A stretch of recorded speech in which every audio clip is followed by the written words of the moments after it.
مساء الخير يا مدام، اهلا وسهلا.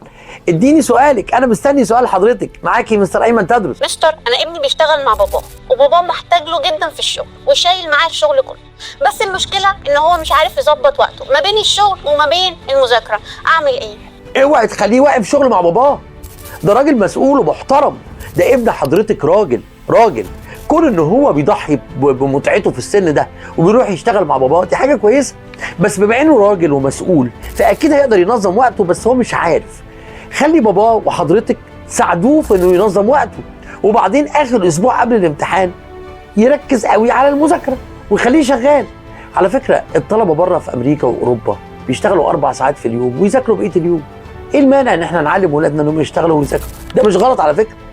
فانا شايف ان ابنك ناقصه حته التنظيم، بس ساعديه انت في التنظيم وقته. يعني مفيش مانع تاخدي له اكل وتروحي المكان الشغل واذا كان يسمح المكان، وتساعديه وتقعدي معاه، يا هيذاكر وهيتشجع اكتر. ساعدوا اولادكم انهم يبقوا مسؤولين. الولاد المسؤولين دول نعمه محدش بيلاقيهم.